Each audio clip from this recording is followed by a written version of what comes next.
Atentos saludos, amigas y amigos de su programa Dialéctica, porque la verdad importa. Nueva vez llegando a ustedes con este programa en el que solemos tratar temas de carácter filosófico, político y eventualmente de naturaleza teológica, como de costumbre, acompañado de los compañeros Julián y Daniel. Daniel, ¿cómo está todo? Saludos amigos, con la alegría de siempre de poder compartir este momento con ustedes, reflexionando sobre temas muy importantes y hoy lo verán, claro. Pero lo primero que quiero decirles es que no se olviden de seguirnos siempre por los canales 101 y mi 101 HD de Claro, el canal 46 de Wintelecom, canal 20 de Telecable Dominicano. Estamos en el canal 647 de Amazon Fire TV. Estamos también en más de 40 sistemas de cables en todas las provincias de nuestro país, la República Dominicana, y en el satélite EUTEL para los Estados Unidos y todo el continente americano. Estamos además en todas las plataformas digitales disponibles y sobre todo en nuestra página web submundotv.com. Así es que nos pueden seguir y buscar los programas que hemos estado haciendo en tiempos anteriores. Saludos, mi querido colega Julián. Bien, un saludo para ti, Juan y Daniel, y sobre todo un saludo muy especial a toda nuestra teleaudiencia que en cada programa nos sigue con entusiasmo. Esta tarea nuestra es poder aportar ideas claras a la reflexión, al debate, y que esas ideas de alguna manera iluminen nuestro quehacer, nuestras acciones. Así es que encantado de volver a encontrarlo en esta entrega con algo muy especial e importante para todos ustedes.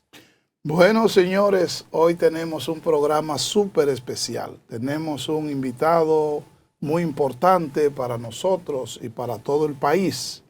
Está con nosotros el obispo emérito de la diócesis de San Francisco de Macorís, Monseñor Fausto Ramón Mejía Vallejo. Monseñor Fausto Mejía, formador de generaciones, tanto en universidades como también en los seminarios, en el Seminario Santo Cura de Ars de la Vega y en el Seminario Santo Tomás de Aquino de Santo Domingo. Y tiene una hoja bastante extensa en materia de formación y capacitación a lo largo de su vida, profesor Julián. Sí, cuando se menciona el nombre de Monseñor Fausto Mejía, bueno, para nosotros es un modelo ideal que se concretizó en una historia particular a través de los estudios. Y es una institución solo mencionar el nombre. Así es que Monseñor Fausto Mejía pues está acreditado a partir de una larga trayectoria de estudio. Tiene licenciatura en Ciencias Religiosas en el Pontificio Seminario Mayor Santo Tomás de Aquino, licenciatura en Pedagogía, fue maestro y de ahí esa vocación particular que le ha acompañado siempre. También tiene licenciatura en Filosofía, de la cual siempre que hablo con él, tiene cierta añoranza del campo de la filosofía. Oigan eso, en la Universidad Autónoma de Santo Domingo, ¿verdad? Hizo su licenciatura en Filosofía. También tiene una licenciatura en Teología Espiritual en la Pontificia Universidad Gregoriana de Roma. Y sobre todo, un doctorado en Teología Espiritual en la Pontificia Universidad Lateranense de Roma. Es decir, es una persona que aparte de su quehacer como sacerdote, es una persona bien acreditada en términos académicos. Bueno, y ni decir que además de rector del Seminario Santo Tomás de Aquino, fue rector de la Universidad Católica Tecnológica del Cibao, UCATESI, y también rector de la Universidad Católica Nordestana de San Francisco de Macorís, una amplia hoja de servicio de Monseñor Fausto. Monseñor, bienvenido a su programa Dialéctica. Bueno, pues gracias por esta oportunidad que ustedes me dan de poder compartir justamente con ustedes en un programa tan especial, sobre todo que es de mi interés siempre, la dialéctica, ¿verdad? Y sobre todo compartir con ustedes tres que fueron mis alumnos, y además dos compueblanos, Julián Álvarez y Daniel Vargas, que somos de Bonao, y tú eres vecino mío también, ¿verdad?, en Cotuí. Así es. Entonces, para mí es un privilegio poder también hoy compartir con ustedes esta experiencia, que les felicito de corazón, porque naturalmente necesitamos, por supuesto, también en nuestro país reflexiones puntuales y sobre todo de temas que son lo que indican que un país va en desarrollo, va en progreso. Yo siempre digo, un país se sabe que se va desarrollando cuando en su país se va generando filosofía, literatura, arte, poesía. No solamente podemos decir como el arroz y la habichuela, que es lo propio nuestro, sino también elementos que cultivan el espíritu. Así que le doy la infinita gracia a ustedes por darme esta hermosa oportunidad de compartir con ustedes esta experiencia que ustedes ya van viviendo cada día y que van nutriendo a nuestro pueblo con algo tan importante. Este programa es muy, muy especial para nosotros porque, como ustedes ven, todos estamos tocados de la figura de Fausto Mejía.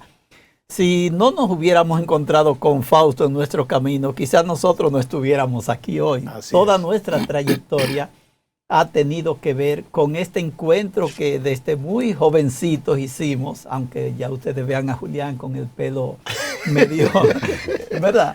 Y a Juan también, pero realmente todo. Pero tú como que te lo pintaste, porque el otro día lo tenía más blanco.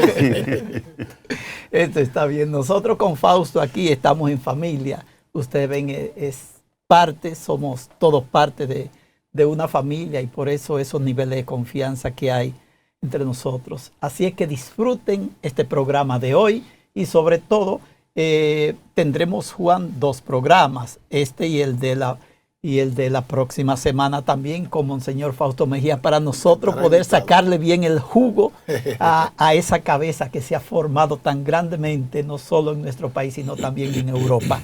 Muy bien, así es. Bueno, Monseñor ha escrito un libro recientemente, se llama El sonido del silencio, dentro de su amplia bibliografía, y vamos a hablar de ese libro, que es un libro autobiográfico, recoge muchas de sus vivencias en su ejercicio pastoral, como también de su trabajo como docente. Y entonces, Monseñor, nos gustaría que usted nos hablara sobre ese producto bibliográfico. Naturalmente que sí, justamente este libro está en la línea de su programa, La dialéctica de la vida.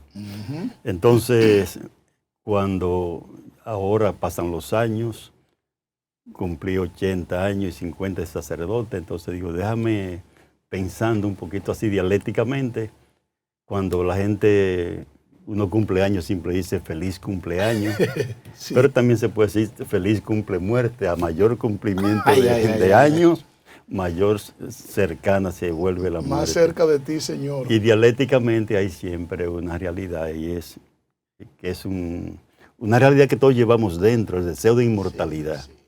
Entonces uno dice, uno conoce a tantas personas y parten a la casa del Padre, o se mueren, como decimos, y ya mucha gente después, aunque hasta los amigos más íntimos que al mes como que lo olvidan. Sí. Entonces uno quiere también, ¿verdad? Como ya uno tiene la experiencia justamente, yo luego ustedes hablando de los griegos y todo ese mundo de cosas, y los libros, y la cultura, y la filosofía, y se conocen justamente por el legado que dejaron. Entonces yo digo, tengo deseo también de inmortalidad. Entonces ahora que cumplí 80 años, déjame plasmar lo que llamamos como mi experiencia vocacional de 50 años de vida sacerdotal y 60 también de que entré al seminario. Entonces se me ocurrió hacer como una especie de autobiografía personal, vocacional, es decir, todo el proceso que llamamos de el crecimiento personal. Y tomé justamente este libro con 2 motivos. En primer lugar, eso también de dejar algo que verdaderamente que después las nuevas generaciones puedan descubrir y leer, y algunos elementos que le pueden ayudar también, porque recordemos que el ser humano es la idea que tiene en la cabeza, lo que piensa, lo que sueña, su utopía, su esperanza. Entonces, en ese sentido, cuando uno, por eso me gusta enseñar, y ustedes tienen el privilegio también de ser profesores, uno transmite ideas y la idea es lo que cambia a la persona. Entonces uno escribe y eso se queda ahí. Y cualquier persona después lee, con que hace una reflexión, eso le puede ayudar a cambiar su propia vida. Y además también en este libro yo cuento mi experiencia, para decirle también a las generaciones futuras, a muchos jóvenes, a muchas personas que a veces tienen espíritu de derrota. Es decir, siempre se puede, no hay obstáculos, no hay dificultades. Lo que uno pasó, lo que uno vivió, lo que uno experimentó. Sin embargo, el Señor ha estado obrando conmigo y soy lo que soy hoy, gracias a Dios, a esa llamada que el Señor me hizo en la vida sacerdotal. Y por eso plamo con este título que se llama El sonido del silencio, que quiero inmediatamente como decir que no es un título que no es mío, es un título prestado. Y si ustedes me permiten también, déjenme leer, aunque sea 2 o 3 párrafitos, sí, claro. para yo justificar que este título es un préstamo y donde yo justifico también por qué se llama Sonido del Silencio. Y comienzo diciendo así en la introducción. En una sociedad como la nuestra, donde el ruido es un indeseado protagonista para el medio ambiente, la salud y la tranquilidad de la persona, el silencio viene a ser como un bálsamo de paz y de sosiego que hace mucho bien al ser humano, especialmente en la salud. El silencio es importante porque es una forma de comunicación que nos permite escuchar y nos da espacio para pensar, reflexionar, para tomar sabias decisiones. Es una forma de estar en paz, es callar cuando se debe hablar, una manera de interiorización para escuchar la voz del alma y del ser. Es una ventana de entrada al mundo del pensamiento, a la conciencia y al mundo del espíritu. Es el disfrute de la soledad y de la tranquilidad que necesitamos para entrar en paz y en calma con nosotros mismos. Por eso este título no es original, sino que tiene su origen justamente en un gran pintor, Alfredo Yahar, una gran exposición pictórica, y para él describir todo su pensamiento plasmado justamente en pintura, él verdaderamente entonces le puso Sonidos del Silencio, y después apareció una canción que es muy famosa en todo el mundo hoy, de Simon Garfunkel, The Sound of the Silence, el sonido del silencio. Una canción maravillosísima que todos conocemos. Entonces, por eso, ese sonido Dios habla a través del silencio. Y por ello en ese mismo título también pongo esa imagen que en definitiva nos ayuda a nosotros a descubrir de que hay realidades en la vida que son tan reales. No es una voz material. Dios nos habla directamente como hablamos nosotros, sino por ahí sí no hay experiencia. Hay muchos medios en los que uno también va mirando y va oyendo y va haciendo una experiencia justamente del Señor. Esa experiencia es mucho más grande que las matemáticas. Por ejemplo, cuando uno pregunta a alguna persona, nadie duda que 2 más 2 son 4. Pero cuando uno le pregunta cuántos son 2 mangos y 2 guineos, no son 4, son 2 mangos y 2 guineos. Entonces, no siempre 2 mangos, no siempre 2 más 2 son 4. Sin embargo, la experiencia religiosa es una realidad tan profunda que nadie puede poner en duda ni siquiera un instante. Siempre me recuerda a mí, por ejemplo, el ciego del nacimiento cuando Cristo lo curó, que los fariseos le insistían que ese que te curó es un impostor, que verdaderamente es un vagabundo. Dice, no, yo no sé quién sea él. Lo único que yo tengo seguro es que yo era ciego y que ahora veo. Entonces, para mí, yo tengo una experiencia muy marcada. Yo recibí mi vocación a los 6 años. Tuve también el privilegio de que me permitieron 2 cosas a los 6 años. Antes, en mi tiempo, a nadie inscribían a la escuela hasta que no tenía 7 años. Y sin embargo, a mí me pusieron a los 6 años. Y después, a los 6 años, me permitieron hacer también la primera comunión. Y en esa primera misa en San Antonio de Bonao, nunca se me olvida esa misa que antes era en latín y verdaderamente con toda una especie, el sacerdote con unas casullas que ustedes conocen, ese que parecen una guitarra, después el incienso. Y a mí me encanta todo, cuando oigo y experimento el olor a incienso, me revive naturalmente toda esa experiencia de mis primeros 6 años. Y entonces ahí comienzo yo a plasmar naturalmente todo ese proceso de mi vocación sacerdotal y mi vocación humana y personal.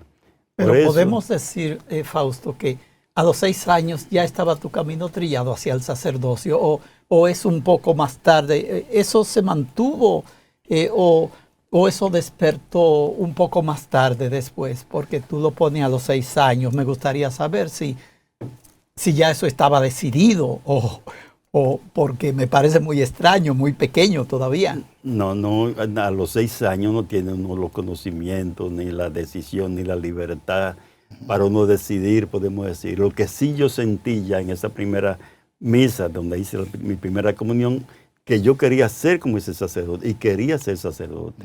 Después hubo naturalmente muchas situaciones para estudiar verdaderamente. Aquellos tiempos fueron muy difíciles. Por eso yo plasmo eso aquí. Yo nací en Bejucal, Bonao. Después en el año 61 nos mudamos para Bonao. Pero óigame, para yo estudiar tenía que salir a las 6 de la mañana de ese campo en aquellos tiempos, para llegar a las 8 a Bonao. Bueno, en ese tiempo hasta con burro era difícil salir de Bejucal. Para regresar a las 3 en ayuna a veces. Todo ese sacrificio que uno tuvo verdaderamente fue terrible.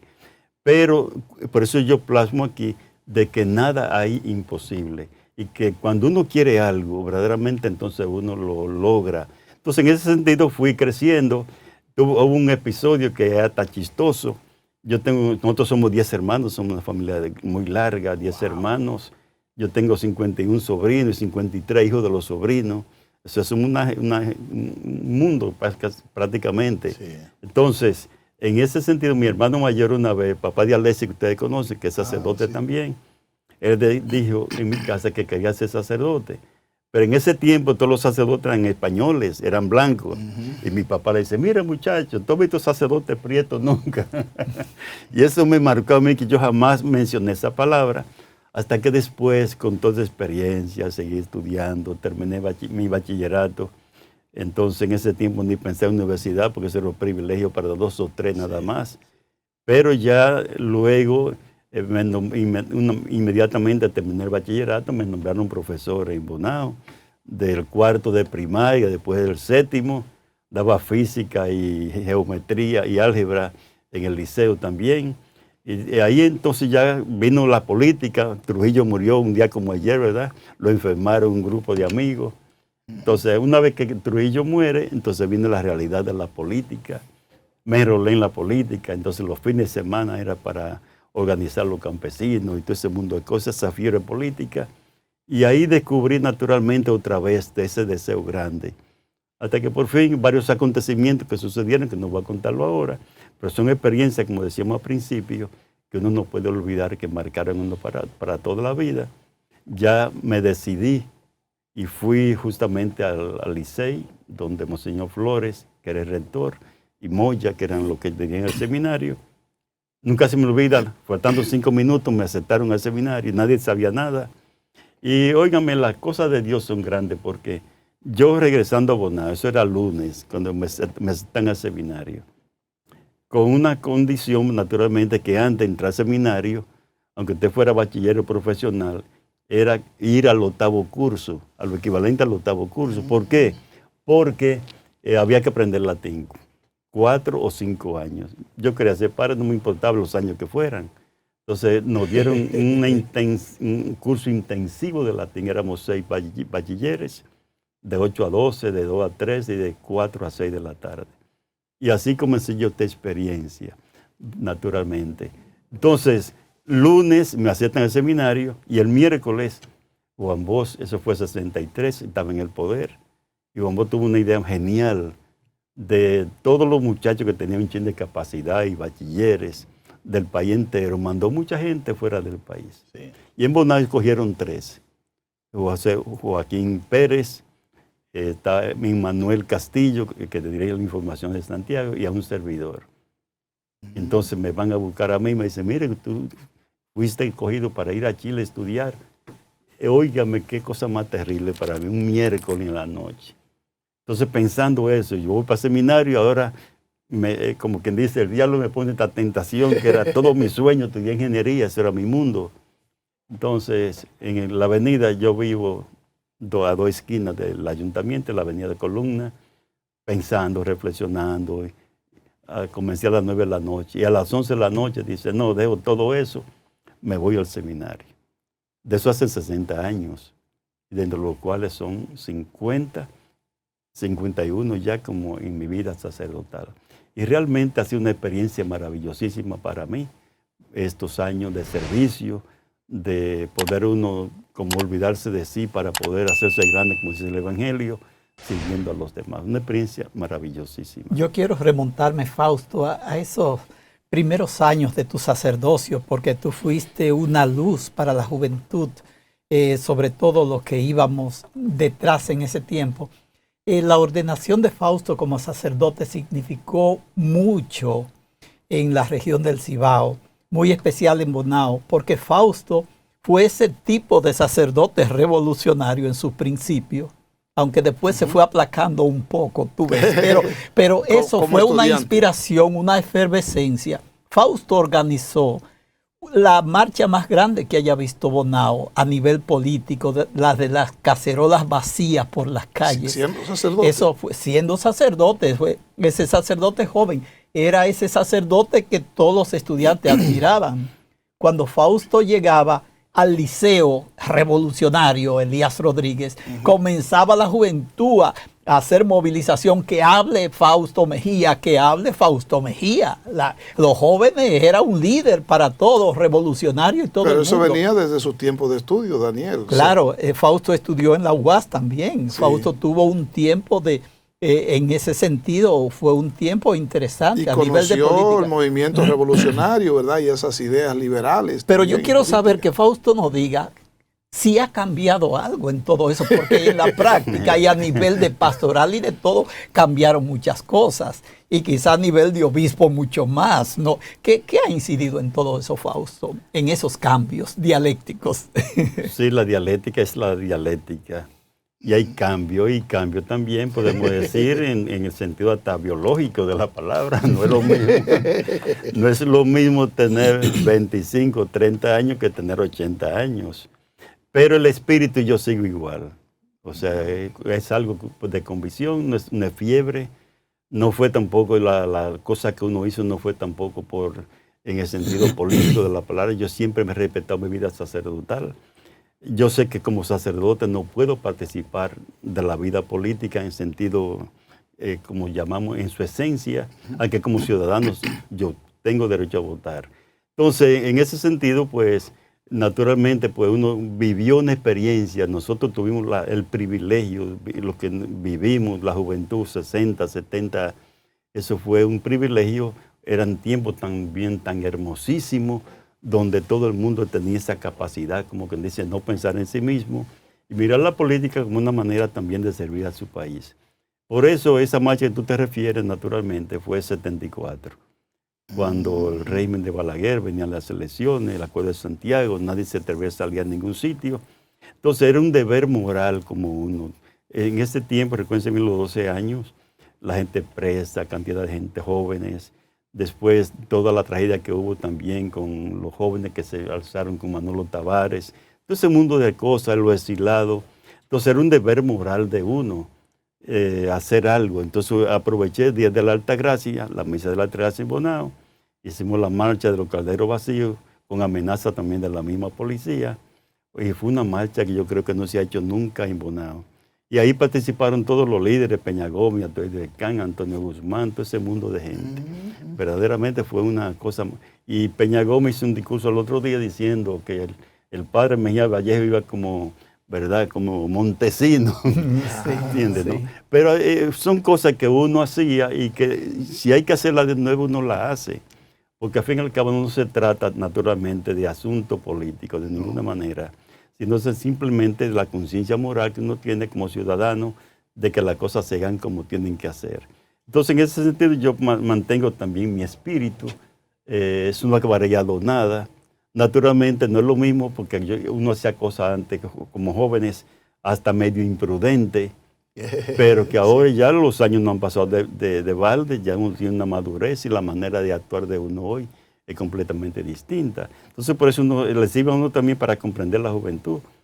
Si son jóvenes, también no fue joven, entonces los jóvenes también tienen que tener ese espíritu. Ahora bien, lo que sí yo reivindico es, naturalmente, cuando uno tiene, naturalmente, utopía, sueño, esperanza, cuando uno ama su país, cuando uno ha salido también de tu país y ve cómo la gente puede vivir, entonces uno se siente naturalmente como, justamente como proyectado a no estar tranquilo ni a vencerse de ninguna manera, porque yo pienso en este país. Óigame, yo he andado mucho he andado, podemos decir. América entera la conozco, igualmente Europa y parte del Asia. Entonces, cuando uno sale mucho, entonces uno ama muchísimo más su tierra, muchísimo más su país. Sí. Difícilmente usted encuentra ningún país que tenga la característica de República Dominicana, sus valores, la alegría, la solidaridad, el compartir su música, la alegría y todo eso, ¿no? Pero entonces, la posibilidad que este país tiene a nivel de recursos humanos y recursos naturales. Entonces aquí podemos decir como dos países a la vez que sobreviven. Una minoría que tiene todo. Entonces aquí hay lujo para hasta más no poder, más que en muchos países desarrollados. Carro de marca y residencia. Esto es una locura. Sí. ¿Entiendes, no? Sí, sí. Pero por otro lado, uno le parte el alma, uno ver tanta gente tan pobre y tanta gente miserable y tanta gente con ese afán diario que no le, como dice Pedro Mir, que no le alcanza para su bronca muerte, la vida verdaderamente, ¿no?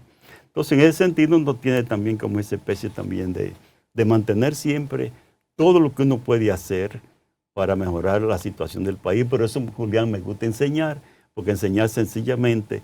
Estoy convencidísimo, solo la educación, la enseñanza, la educación en sentido global, como dicen la familia, es lo que puede dar al traste contra la miseria y propiciar el desarrollo y la paz social de un país.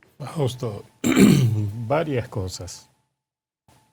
Esa marcha a la que alude Daniel y que todo el mundo hemos sabido de ella en su momento. Que fue dado en la época de Balaguer, lo que pareciera que fue contra Balaguer, pero yo creo que parte de tu madurez ha reconsiderado tu valoración sobre Balaguer, pero ese no es el caso. La idea es esa visión política de aportar a los cambios, a las transformaciones, a la justicia social, como de alguna manera en el ejercicio sacerdotal ha extrapolado o trascendido esa dimensión. Es decir, lo que tal vez por razones particulares de haber optado por el sacerdocio, como esos ideales de la sociedad dominicana, tú has logrado trascenderlo o concretizarlo a través del ejercicio sacerdotal. Bueno, Sí. Antes que Fausto de la respuesta, yo pienso que retenga bien, ¿verdad?, Sí. esa pregunta de Julián. 50 años de vida sacerdotal. He tenido un privilegio como pocos sacerdotes lo han tenido. Primero yo fui maestro a los 14 años de alfabetización. Y ser maestro para mí es como mi segunda vocación. Y digo he tenido el privilegio porque mis 50 años de vida sacerdotal, respondiendo a la pregunta tuya, han sido justamente en lo que a mí me gusta y lo que verdaderamente me realiza por convicción. Entonces me ha tocado primeramente 30 años en la vida del seminario, formando generaciones de sacerdotes. 7 años rector del Seminario Menor de La Vega, después salí a estudiar a Roma, después 7 años otra vez de formador en Santo Tomás de Aquino, volví para Alemania y Roma a terminar mi doctorado. Después volví naturalmente pues en el seminario, fui 7 años rector del Seminario Santo Tomás de Aquino. Después salgo de ahí, en el 2002, 10 años de rector de la Universidad Católica Tecnológica del Cibao en La Vega. Después en el 2012, naturalmente, pues me nombran obispo de San Francisco de Macorís. Y ahí estuve 6 años también de rector de la Universidad Católica Nordestana. Mi vida ha sido siempre en la formación. Pero a la vez también he tenido también la oportunidad de ir sembrando, de ir trabajando y al mismo tiempo con lo que yo he recibido dándose también a los demás. Entonces, mis convicciones siempre están ahí. No solamente en la juventud, sino también ahora. Y siempre he sido una manera muy inquieta en la formación. Yo tuve un bonado de párroco de fin de semana, podemos decir. Y yo tuve 550 catequistas. Y esos catequistas, justamente uno entrando y viviendo y formándolo, justamente en toda esta dimensión que llamamos social. Es decir, cada vez que uno logra también, podemos decir, como hacer que las personas se encuentren consigo mismos, que encuentren valores, especialmente en la realidad de la familia, todo eso va a contribuir naturalmente al desarrollo y a la paz social. Entonces, en ese aspecto, por supuesto, esa marcha que hice, como tú me preguntabas, en Bonao, no tiene nada que ver con un asunto de adhesión política de ninguna manera. Cuando Antonio Guzmán ganó la presidencia en 78, me mandó a buscar muchas veces a Palacio. Yo no tengo que buscar nada en Palacio, yo no soy político, ni estoy buscando puestos, ni hice esas marchas tampoco porque era PRDista de ninguna manera, no soy de ningún partido político. Lo hice sencillamente como un imperativo moral de la situación que existía. Y así también me parece que siempre lo he tenido. No fue contra tampoco Balaguer, sino contra el momento que existía en ese tiempo. Y para tu pregunta, yo siempre distingo perfectamente bien, muy diferente, los 12 años de Balaguer y los 10 años últimos de Balaguer. Y que todas las personas que aquí piensan, reflexionan como la misma izquierda, los 12 años no solamente se le cargó el dado a Balaguer, pero también uno sabe también que la juventud en ese tiempo, todo el mundo pensábamos naturalmente en la realidad de la montaña, como decía Manolo Tavares Ruto, la escarpada montaña de Quisqueya, la influencia de Fidel Castro, después para los cristianos de Camilo Torres, del Che Guevara, eran momentos muy especiales. Entonces, en ese sentido, pues la izquierda aquí también pues, tenía una ofensiva muy grande contra Balaguer. Y Balaguer era presidente, no se iba a dejar tumbar. Manolo se fue y se sacrificó en la montaña con un grupo de jóvenes, óigame que fue una lástima cómo se sacrificó ese grupo de jóvenes, valiente naturalmente. Después Camaño Bien también se inmola, ¿verdad? En Nizao. Y todo ese mundo de realidades. Entonces todo el mundo se reconoce, incluso la misma izquierda también, que era un momento muy especial, que ahora desde ahora no se pueden como juzgar del todo en aquel momento. Pero lo que sí hay es, en mí personalmente, es ese espíritu que no ha variado absolutamente para nada. Y sigo naturalmente con la misma convicción. Naturalmente, cada momento histórico tiene su manera de ser y su manera de actuar. La teología de la liberación, que estaba realmente en auge en ese momento también, ¿jugó algún papel también en tu posición en ese aspecto? No te olvides que yo fui profesor de teología fundamental y de toda la teología, incluso fui profesor de teología de la liberación. Mi doctorado, recuérdate bien, que fue justamente sobre una relación entre la teología de la alianza del Padre Kenten en Alemania y la teología de la liberación. Entonces, la teología de la liberación es el orgullo para América Latina. Es nuestra teología. Sí, y al mismo tiempo es como partir, naturalmente, diferente a la teología tradicional, que partía ya de un método muy diferente a la teología de la liberación, donde la teología de la liberación simplemente es partir de la contextualización del aspecto bíblico, donde el Éxodo capítulo 3, cuando Dios llama a Moisés, he visto, he oído, por eso he bajado, libera a mi pueblo, el proceso de liberación de Dios que hablaremos después. Entonces todo eso influyó tremendamente en nosotros. Después el seguimiento naturalmente de Medellín, 68, que es lo que va a dar como traste ya final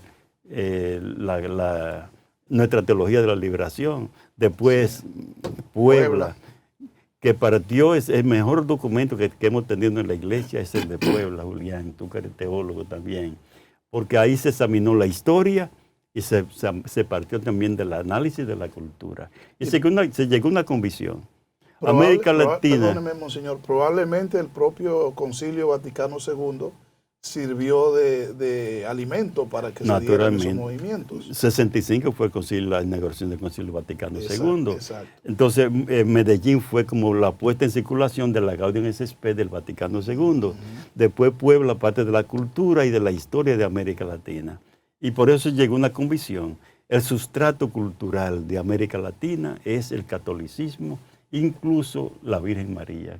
Eso está en la cultura, en la base de nuestra América Latina. Entonces, en ese sentido, el mismo José María Mariátegui, que era el famoso secretario del Partido Comunista de Perú, y fue a estudiar a Francia, después se fue a Italia a leer a Gramsci, y él fue el primero que planteó: la revolución de América Latina no se puede hacer sin la presencia de la Iglesia Católica, porque el continente latinoamericano verdaderamente tiene naturalmente su esencia en el catolicismo.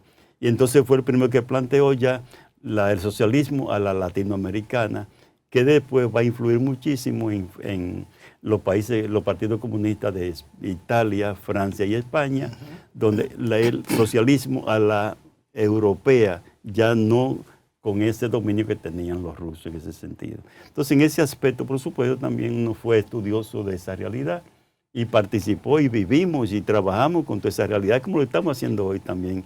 Igualmente, en un momento que después quizá hablaremos de eso, en un momento que tenemos ahora muy difícil, porque estamos en el segundo cambio de época, que me gustaría que después en otro programa lo abordáramos, el cambio de época, qué está significando hoy esa realidad en la que influye en todos los órdenes del quehacer humano, el quehacer político, económico, social, cultural y religioso. Pero hoy estamos viviendo un momento muy específico. Pero eso que tú dices que podemos postergar, ¿qué valoración puede tener ahora brevemente sobre la teología de la liberación en América Latina? Todos recordamos a Leonardo Boff, que de alguna manera ha asesorado al Papa actual, nombres como Gustavo Gutiérrez, que uno siguió en algún momento. ¿Qué hay de eso ahora en estos momentos? Digo, todos sabemos lo que somos estudiosos de la teología, de la filosofía, de las ciencias humanas en América Latina y de la cultura, lo que pasó en América Latina y en el mundo entero. La teología de liberación naturalmente era algo nuevo y estuvo muy ligado desde el primer momento, naturalmente, pues, a Medellín. Entonces, Leonardo decía, cuando lo llamaron a Roma, dice: yo prefiero caminar con la idea de la iglesia, no con mis ideas. Entonces, nosotros, decía Gustavo Gutiérrez, hemos tomado el materialismo histórico como método para leer la sociedad latinoamericana en ese momento, porque no había otro método. Sí. Pero recordemos, el materialismo histórico es de Marx. Tiene que ver con la economía, la evolución económica, y la economía neutral. Entonces, en ese sentido, no contradice la iglesia, los principios de la iglesia del materialismo histórico. Lo que sí lo contradice es que no puede haber, que son dos líneas paralelas que nunca podrán juntarse, con el materialismo dialéctico, porque es parte de un principio de que todo es materia o algo producido por la materia. Pero la economía no, la economía es parte también de la fe, es un aspecto fundamental también de la fe. Entonces, en ese sentido, los teólogos de la liberación tuvieron también su contrapartida en incluso en mucha gente de la iglesia, que lo veían ligado como el comunismo. Y no fue así, no es así. Naturalmente, después la teología de la liberación, pues, ha sufrido, pero no es la teología de la liberación, sino que en estos momentos estamos padeciendo, naturalmente, un déficit en la reflexión. Sí. Estamos ahora en ese momento tan especial. Entonces, pero la teología está ahí, pero hoy tenemos un déficit también de teólogos y también de reflexión a esos niveles. Pero también de filósofos, sí, todo. Es una crisis de pensamiento. De pensamiento. Y tiene que ver con eso que llamamos el cambio de época, que hablaremos después de eso mismo, que es importante para uno poder entender hoy muchas situaciones que tenemos en este momento, que a veces nos parece que el mundo se está acabando, pero el mundo no se está acabando. Es decir, cuando miramos hoy todas las realidades, hay dos elementos que son fundamentales. En primer lugar, la realidad de Occidente. Cuando hablamos de Occidente, ¿de qué se trata? Europa y América ha destruido lo más sagrado que tiene, que es la realidad familiar. Y cuando una sociedad destruye su familia, entonces hay poca cosa que hacer. Asia todavía mantiene, podemos decir, ese estatus familiar. Los japoneses, el viejito, aunque tenga 110 años, es como podemos decir el principio que marca el compás en la familia.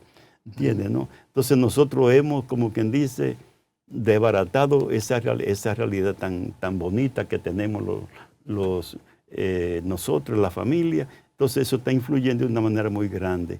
Y después la otra parte, recordemos también que todo tiene un déficit.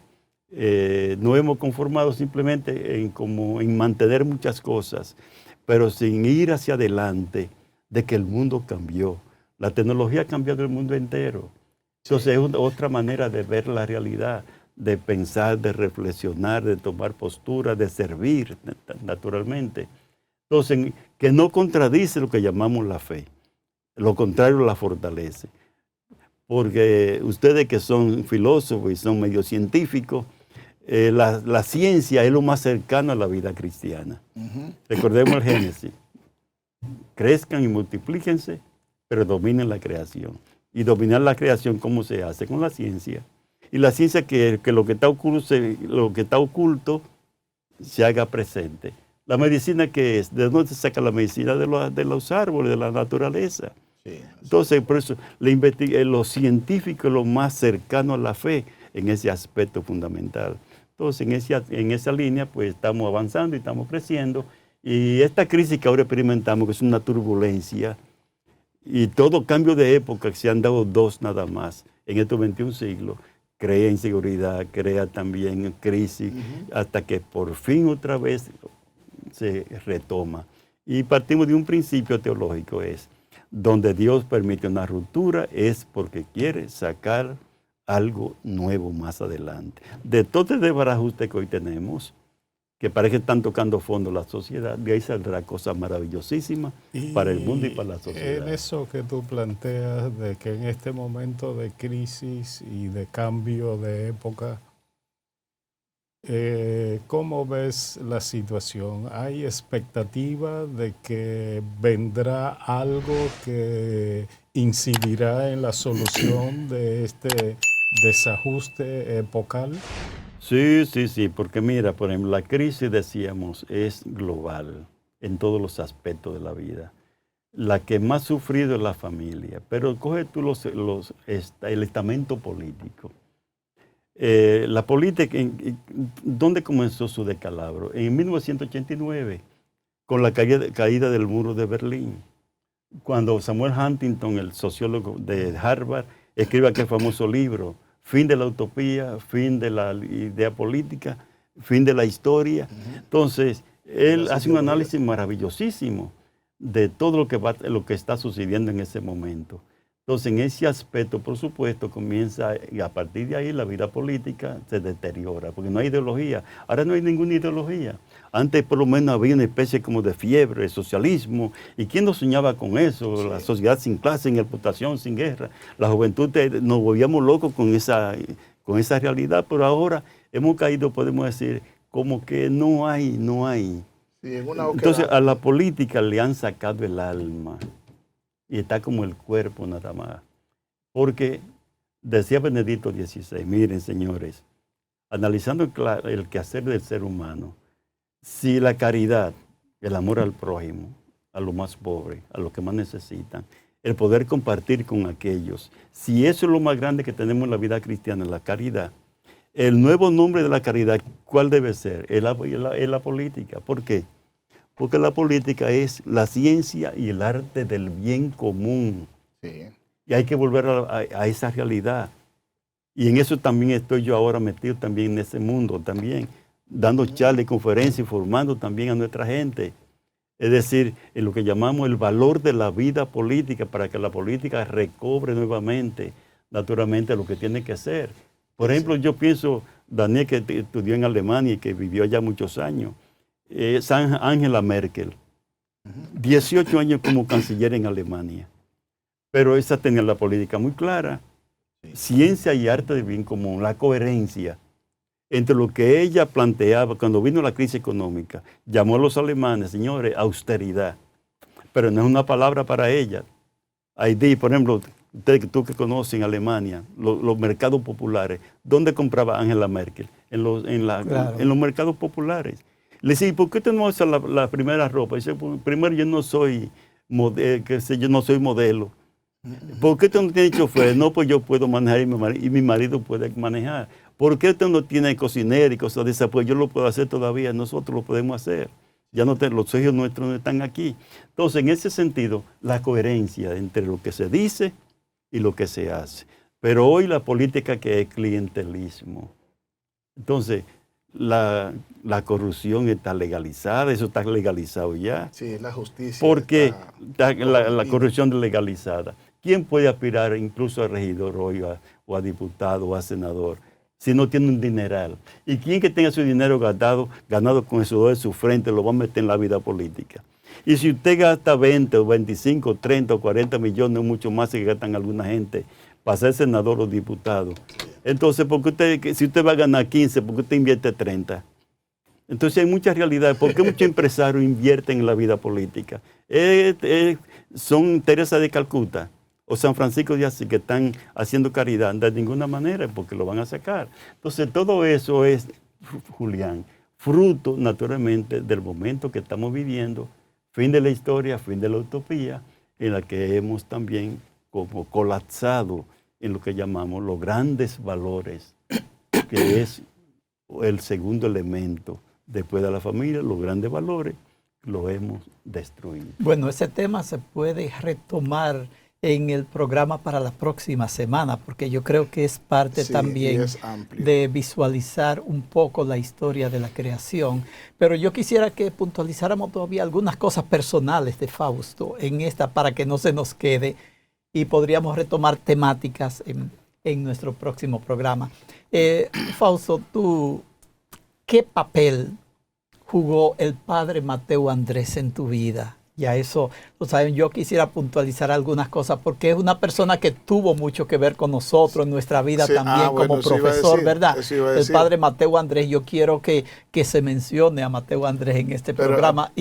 Espérate, Daniel, antes, porque el padre Mateo Andrés, así como Monseñor Fausto Mejía, también desarrolló una cercanía y nosotros tenemos una deuda con él por la formación que nos suplió en psicología y en teología y en filosofía. Padre Mateo era un filósofo y un psicólogo extraordinario.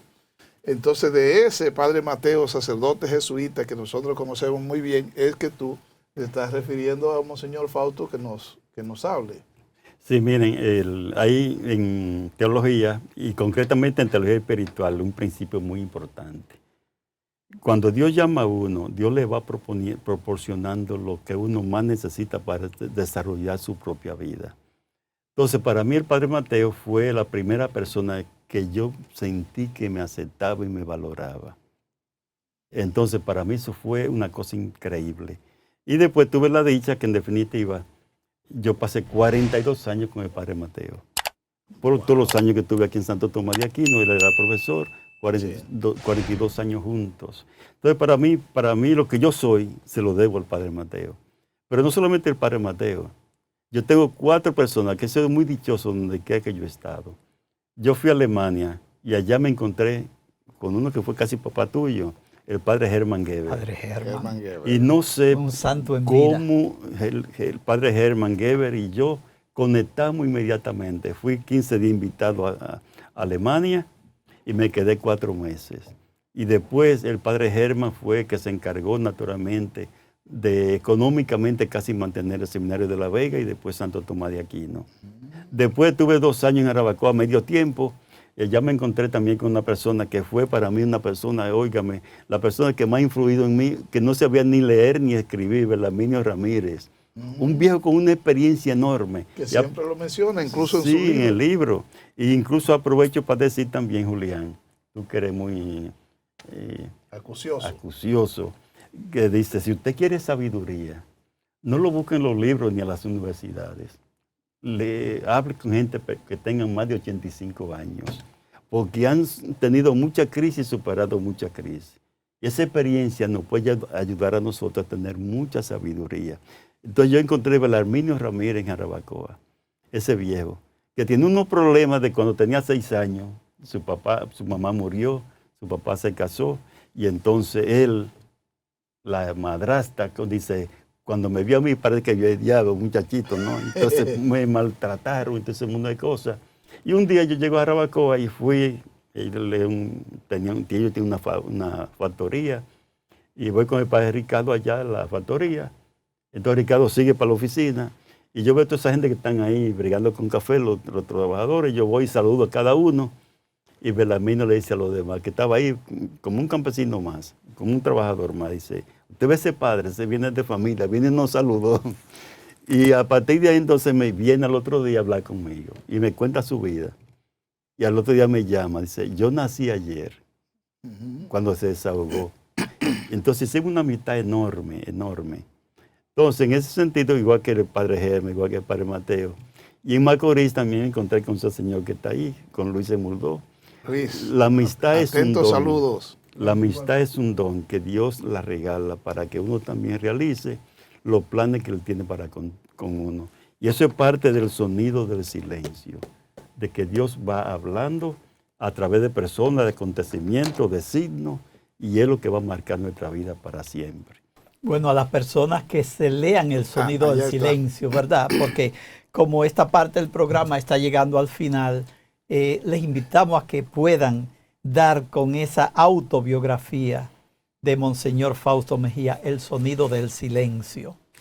Hay tantas cosas que uno quisiera destacar, pero bueno, el tiempo no le da a uno, como siempre, ¿verdad? Con todo esto de Fausto. Bueno, solamente nos resta, Monseñor, agradecerle su presencia en Dialéctica. Hace mucho tiempo que estábamos interesados en que Monseñor Fausto estuviera con nosotros y hemos tenido la gracia, ¿verdad?, de tenerle. Así que muchas gracias, Monseñor, por venir a Dialéctica.